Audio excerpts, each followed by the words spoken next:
Welcome to Reflections, the podcast that biblically encourages, equips, and empowers women for apostolic life and service.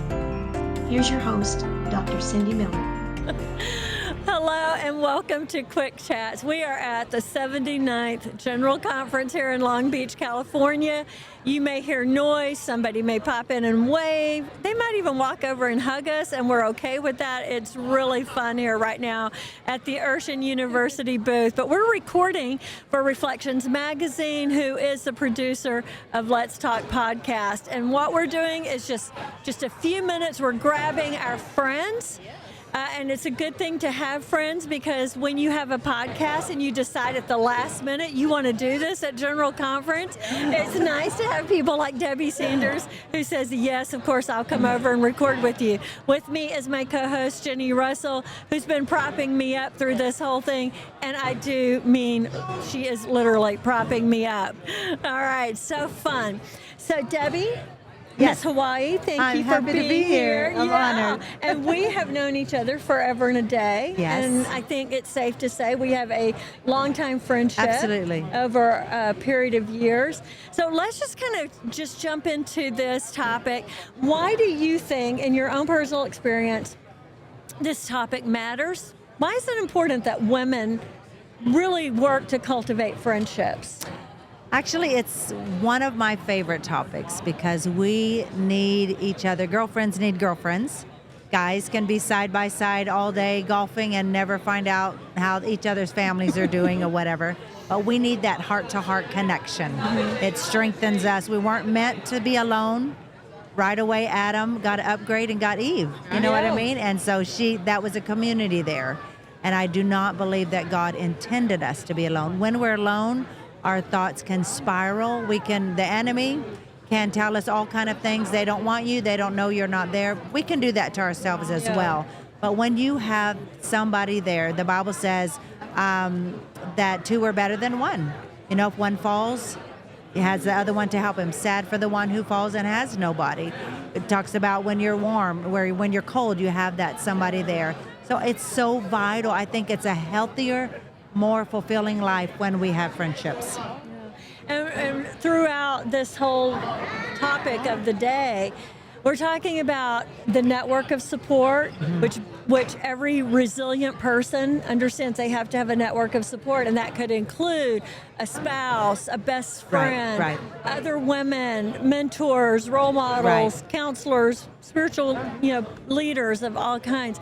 But there is something, and all of those people are important. But there is something about a best friend. You can laugh with, you share history with. You can look across a room. Inside jokes. Like, how many times have we done this? We could just look at each other, and I know what she's thinking, right? Yeah. And I've seen that with you too as well. Exactly. It's like, you have a moment that goes back forever. It's so important that we have those moments. But, unfortunately, we also hear this a lot as we travel.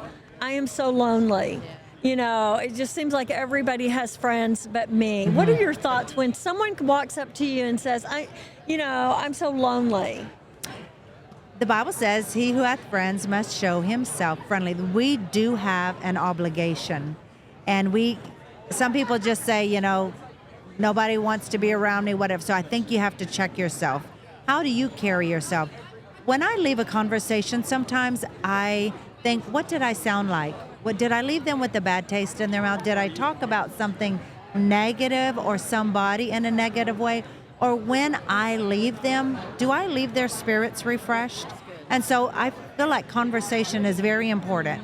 There's those people that are negative and you don't dare ask them how they're doing. Or you skirt around subjects where they're candy sticks.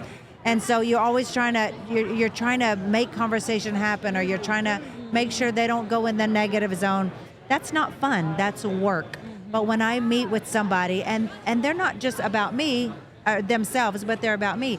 What are you doing? I heard that you got a new job and they invest in me. I feel good. I feel like I matter. And so my spirits are lifted when I leave their presence. So I feel like we have an obligation. There's people that come to church late and leave church early and wonder why. They say, Pastor, Nobody reaches out to us. Nobody connects with us. Well, you have to give time. There was a girl in Bible college. She was not that pretty, but she always had guys. And so I wondered what the deal was. This sister, I'm just going to call her Sally. Sally did her homework in the library. Guys would come in. Sally was the only one sitting there. So help me. And these guys, they would sit around Sally, and I thought, that is Sally's trick. She was kind of homely, but she always had a guy, right? But she made herself, I promise, she made herself available. And so we have to go out of our way. I feel like when there are church work days, my husband is really big on, you come work, you build friendships with each other, relationships. You're exhausted afterwards. Oh, I can't go home. I'm so tired. Who wants to go to Denny's the midnight? So you got to put yourself out there. You got to, when you walk up to a group and you don't know what to say, get schooled on what people are talking about. Or if you have to see what the latest fashions, wow, that dress is cute. When I'm trying to make a connection, I'll start there. Cutest shoes in the world. Where are they from? Oh, are they comfortable? And you're talking about nonsense. But after a while, you're going to find something that you can connect on and that will bond you together. Can I jump in here on this one? Please. Okay, you're talking about how to make friends and all this is great. What about, we talked about this in another podcast, but what happens if you've been hurt, and you felt betrayed? There's that vulnerability there that you don't have anymore. You got this wall up. Tell us how do you form friendships from that? That's a big one. Trust, once it's broken, is hard, but you have to. It's with probably anything, and I'm sure I've been guilty of struggling here. But you have to know, just because somebody hurt you doesn't mean everybody is the exact same way.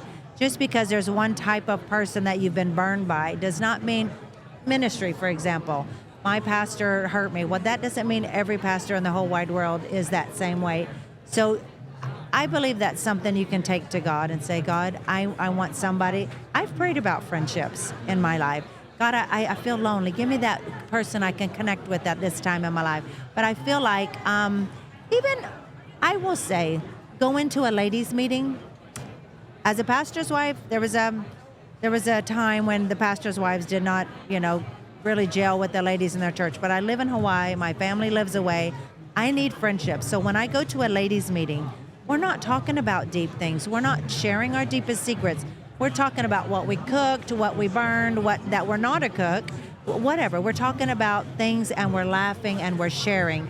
So if you don't trust people, you can still go to a ladies' meeting, a ladies' group, sit around with the ladies after church, talk about nothing, and some of those feelings will heal and those guards can be let down when you allow people. But if you just blanket, put a wall up, say, no more, you're going to suffer. But we need that, and our lives are so much richer and more fulfilled with friends. Oh, absolutely.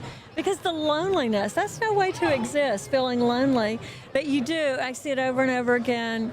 If they do show up, if they do come, then they kind of sit off to the side. That's it. Listen, girls, we got to be like Sally. We got to put ourselves right in the middle of people. Now, I'm married. Sally I always don't had need a guys. guy. But if you're single and listening to this, I'm pretty sure the Lord is just giving you a word right here.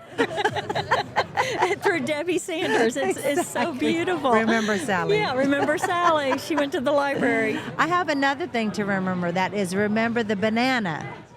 When the banana left the bunch, it got peeled. So don't leave the bunch. Stick together. Oh, that is really, really good. So, friendship is born at that moment when one person says to another, "What?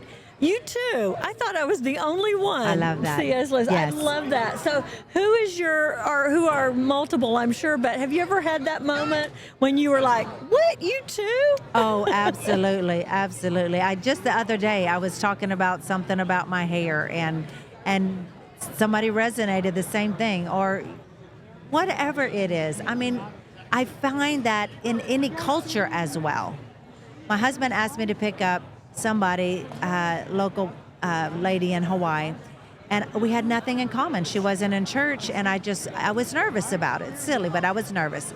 I found that those Sunday mornings, and I would pray and ask the Lord, but we connected. We both had children. We were passionate about our children. We both loved to eat. There's something you can connect with somebody about, but it takes being vulnerable. When I talk to somebody and I feel like they're uncomfortable around me, I start talking about my own humanity. Oh my goodness, I ran through the rain. My hair, that's why it looks the way. Did you see that runner? I know, and I will talk about myself in a vulnerable way to let them know I'm no different than you. You know, and I love that when I discover, my favorite thing about people is to discover they're real. Yeah. Down to earth people are my favorite. And I think we would be surprised to know how we really connect with people. Well, maybe knowing the difference between, maybe if we stop trying to impress Yes, each other, yes. then we'll start having influence with each other. I And love I would that. rather influence someone than impress them. Not that I have the ability to impress anybody, course but, you do. but you know, just to have that connection with someone. And then I know we got to quickly wrap this up, but also understanding that just because someone is not going to be my best friend right. doesn't mean they can't be a friend. I love that. They could be part of my network of support. We can be friendly, we can laugh, I love we can that. share a car ride Yes. to church, and it's still going to add to me. It's not going to take away. I love that. So have that large approach to allowing people into your lives. Debbie Sanders, thank you so much for being I've with enjoyed us. it. I've enjoyed it. It's always fun to be with you. Well, both of you are considered wonderful friends in my life and dear friends. So thank you for your warmth. Well, means we so much feel to that me. way. We love you. And Jennie, as always, thank you for propping me up and being here with me for the Quick Chats. And we ask that you do please share Quick Chats through Let's Talk on Reflections page. We hope that you are, the digital. We've got our digital subscription That's right. available for Reflections magazine. Beautiful. So please go to reflectionsupci.com or something like that and check it out. It's real close and not exact. And check it out. And we hope that you will share both the magazine and this podcast. Have a great day and work hard on being a good friend. Good.